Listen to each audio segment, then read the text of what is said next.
10-Minute Jazz Lesson Podcast, episode 492.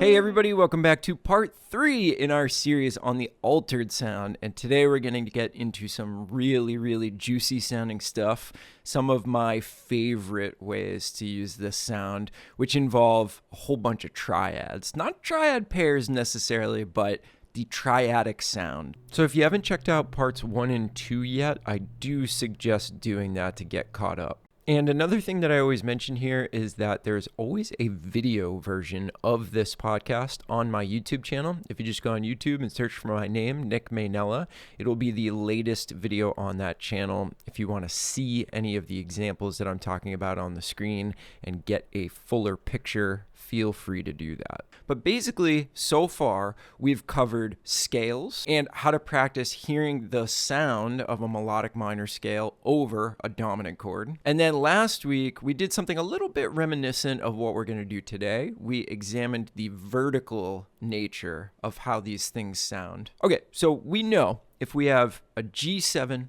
moving to some kind of C chord, 5 to 1, we can use A flat melodic minor over that 5 chord to create tension and then release that tension when we resolve to C. So today what I want to talk about is all of the amazing diatonic triads that are found in a concert A flat melodic minor scale. So you can see we've got all these really juicy triads that result from a melodic minor scale. We've got A flat minor, B flat minor, B augmented, which is one of my favorite sounds, the fact that built off of the third, there's an augmented triad. We've got D flat major, E flat major, and then we have 2 diminished triads, F diminished and G diminished. So the melodic minor scale results in some really cool triads, and they're all diatonic. They're all just using notes from within that concert A flat melodic minor scale.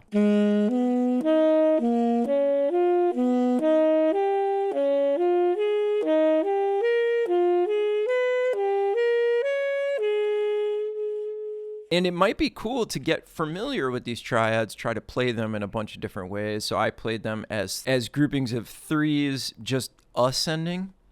But there's so many different things you could do with this stuff, and it would really help you to get sort of familiar and comfortable with maybe some of the most common keys you're going to use this in. So what if I stuck with the 3-note triads, but instead of just ascending each triad, what if I alternated?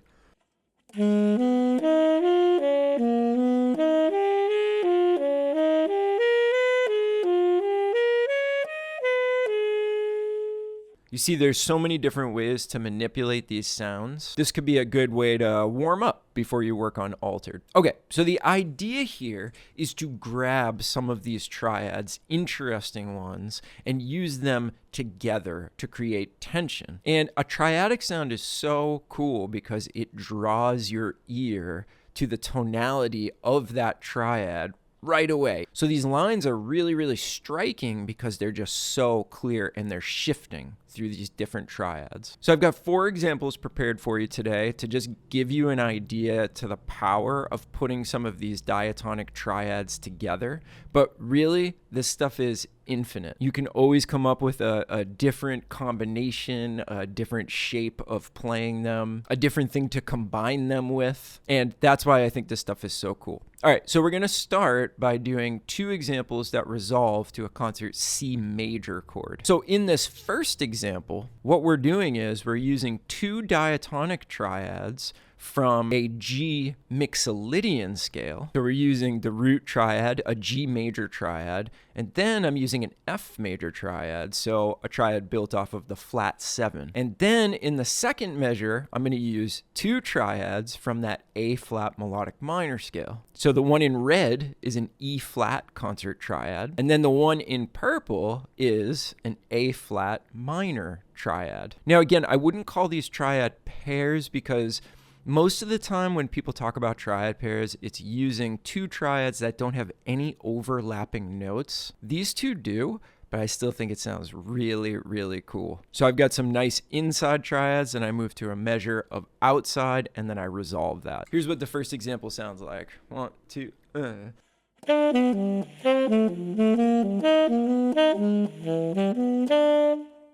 2, 3.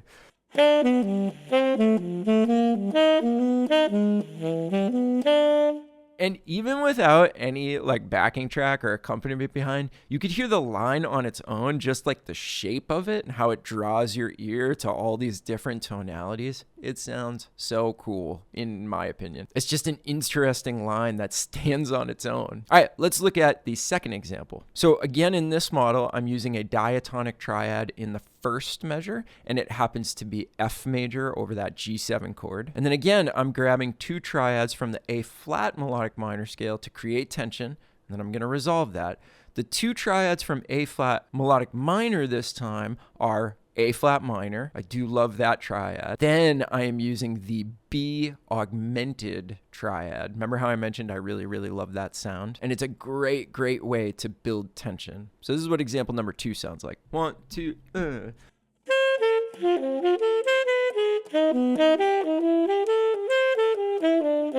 3, 4.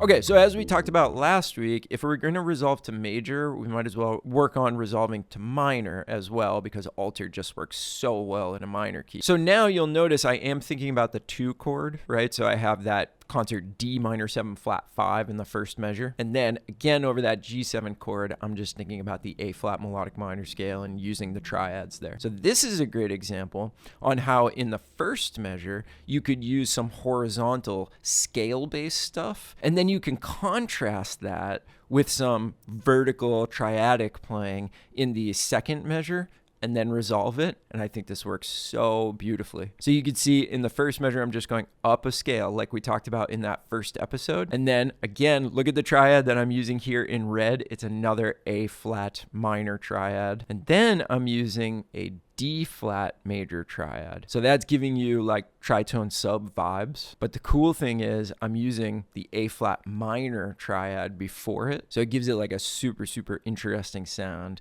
And then I'm resolving that now to C minor 6, that tonic minor chord. So that'll change the sound of it a little bit too. 1, 2, 3.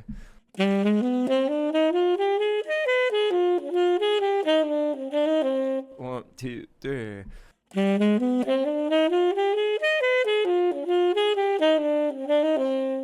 All right, and then in the last example, I'm doing a very, very similar thing, but I'm mixing it up a little bit more here. Now, in this example, I want you to figure out what are the triads that I'm using over that second measure. It should be very easy to figure out. Triad is only 3 notes, has to be in that A flat melodic minor scale. So let me just play this one for you. 1, 2, 3.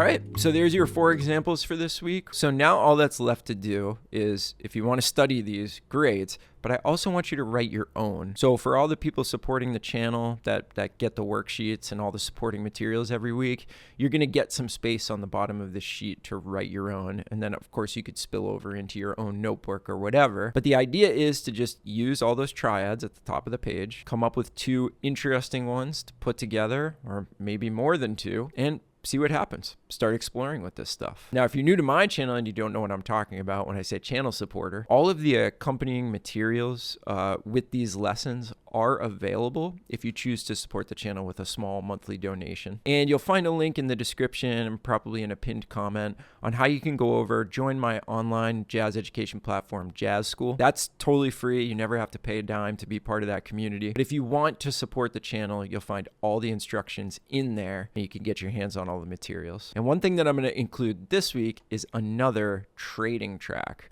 where we're just going to have this 2-5-1 in minor looping over and over and over again, and we're each going to take 2 cracks at it so we can bounce off of each other. And I'll mostly in these be using some of these triad combinations that I've talked about this week. So at the end here, I'm going to do that for a little while if you want to play along with me. But if you want the full length track, again, just head over to Jazz School, sign up to become a supporting member of the channel. Thanks to everybody that's doing that. We really could not do this without you. Let me know if you have any questions in the comments. As always, thanks for hanging, and we'll see you in the next lesson. Bye, everybody.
Thank you.